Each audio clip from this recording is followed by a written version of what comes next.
7 मार्च 2026 दोपहर लगभग 2 से 3 बजे के बीच एक बेहद दुखद और चिंताजनक घटना सामने आई। यह घटना उस सामाजिक सच्चाई को उजागर करती है जिससे आज भी समाज के कमजोर और वंचित तबके के लोग जूझ रहे हैं। मध्य प्रदेश के ग्राम तिलिया के रहने वाले विनोद साकेत एक बेहद गरीब व्यक्ति हैं। वे रोज आइसक्रीम बेचकर किसी तरह अपने परिवार का पेट पालते हैं और अपने बच्चों का पालन पोषण करते हैं। लेकिन उसी रोज उनके साथ एक ऐसी घटना घटी जिसने ना सिर्फ उनकी रोजी रोटी पर हमला किया बल्कि उनकी गरिमा और सम्मान को भी चोट पहुंचाई।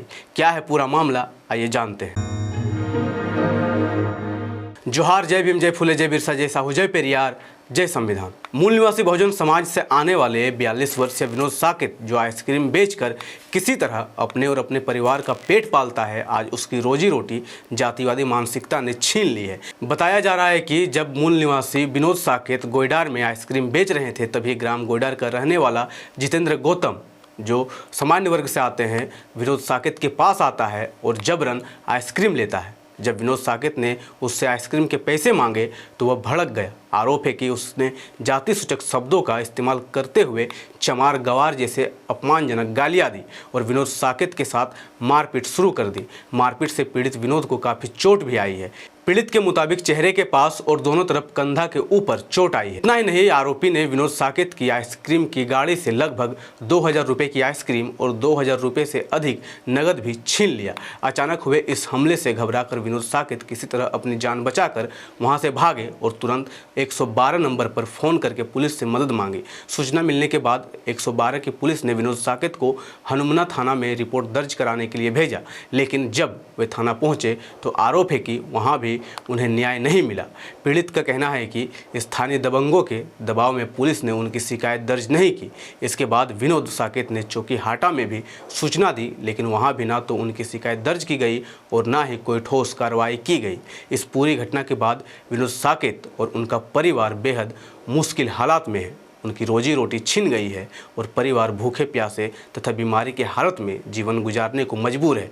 ऐसी स्थिति में रविराज बोध जो मूल निवासी विद्यार्थी संघ के प्रदेश कार्यकारिणी सदस्य हैं, उन्होंने आगे आकर विनोद साकेत की मदद की और हनुमना थाना में शिकायत दर्ज कराने में सहयोग किया। मूल निवासी विद्यार्थी संघ के दबाव के बाद घटना के 3 दिन बाद यानी 10 मार्च को SC/ST एक्ट समेत भारतीय न्याय संहिता के विभिन्न धाराओं के तहत FIR दर्ज किया गया है, लेकिन अभी भी मुख्य आरोपी की गिरफ्तारी नहीं हुई है। मऊगंज जिले के हनुमना थाना क्षेत्र के अंतर्गत 7 मार्च 2026 को विनोद साकेत आइसक्रीम बेच रहे थे, तभी उन्हीं के गांव के सरहंग जितेंद्र गौतम ने जबरन उनसे मलाई लिया और जब युवक ने उससे पैसा मांगा तो जाति सूचक शब्द चमार गमार कह के संबोधित किया, गाली दिया और उनके साथ लिपट कर मारपीट की। फरियादी विनोद साकेत ने हनुमना थाने में शिकायत दर्ज करने गए, परंतु सरहंग के दबाव कारण उनकी रिपोर्ट वहां नहीं लिखी गई। 10 मार्च 2026 को मैंने हाटा में चौकी प्रभारी से बात कर किया तो SC/ST एक्ट का प्रकरण पंजीबद्ध हो गया है, परंतु अभी तक आरोपी को गिरफ्तार नहीं किया गया है। इस तरह से इस घटना के बाद पीड़ित विनोद साकेत क्या कहते हैं वो भी सुनिए। क्या नाम है आपका? हमारा नाम विनोद कुमार साकेत है, ग्राम तिलिया से। विनोद कुमार साकेत, ग्राम तिलिया ना? जी। अच्छा, ये आपके साथ एक ऐसे वारदात हुई, ये कौन है? वो ब्राह्मण है। क्या नाम है उनका? उनका नाम जितेंद्र गौतम है। उनके पिता का? उनके पिता का नाम बब्बू गौतम। बब्बू गौतम। ये कहाँ की घटना है? ये गोड़ार पंचायत की है, खून नदी के पास। कैसे घटना हुई? आइसक्रीम हम बेचते हैं, आइसक्रीम हनुमना से भरा करके बेचते हुए गए, खून पंचायत में बेचे। इसके बाद गोड़ार पंचायत में जैसे घुसते हैं तो वहाँ वो लेटा हुआ था, वो आवाज़ लगाया, आवाज़ खड़े हुए। इसके बाद उन्होंने आइसक्रीम मांगा, आइसक्रीम दिए और पैसा मांगने लगे तो बोलता है आधार कार्ड दिखाओ। हमने बोला नहीं है, तो इसके बाद वो मारना शुरू कर दिया, गाली गलौज करने लगा। कौन मारना शुरू कर दिया? वो जितेंद्र गौतम ने। अच्छा, मारना चालू कर दिया, फिर क्या हुआ? फिर मारना शुरू कर दिया। जब मैं मतलब कबाड़ खरीदने के लिए पैसे लिए थे, 2000 के लगभग था, वो भी छीन लिया और हमारा बाइक भी गुम कर दिया था हमारी। फिर आपने क्या किया? हमने 112 को कॉल किया, 112 आई, वहाँ पे हमारी गाड़ी नहीं मिली। इसके बाद 112 ने हनुमना भेजा, हनुमना से हमारा FIR नहीं हुआ, वहाँ से बोलते हैं हाटा जाइए, हाटा गए, हाटा भी नहीं, FIR हुआ। फिर दौड़ते हुए किसी तरह से हम 3-4 दिन के अंदर FIR फिर तीसरे दिन हुई, उसमें भी अभी कोई कार्रवाई नहीं किया गया है। अच्छा, उस पर अभी कोई कार्रवाई नहीं हुआ? कोई कार्रवाई नहीं हुई है। ठीक। अच्छा, उनका जितेंद्र गौतम का लिंक था, क्या लगता है थाने पर? वो क्या मालूम क्या पहुँचा है उनका, कैसा है। फ़ोन कर दिए उन्होंने, थाने वाले कुछ सुनते नहीं हैं। अच्छा, इसके बारे में आपको जानकारी नहीं है, पर आपको अभी तक आपके घटना का जांच हुआ पर अभी तक कोई कार्यवाही नहीं हुई है। तो आप क्या चाहते हैं?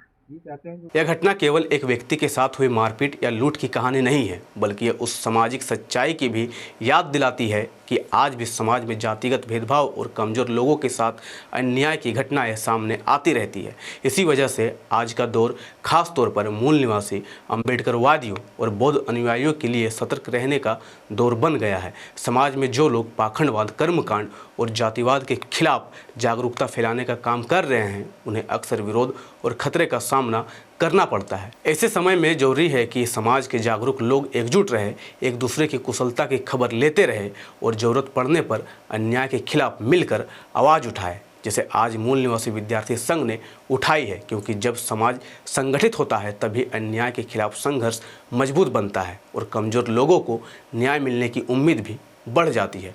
धन्यवाद। जय संविधान, जय लोकतंत्र, जय भीम, जय मूल निवासी। MNT न्यूज़ नेटवर्क को सब्सक्राइब करें, लाइक और फॉलो करना ना भूलें। साथ ही बेल आइकॉन दबाकर जन जागृति की मुहिम में जुड़े रहें।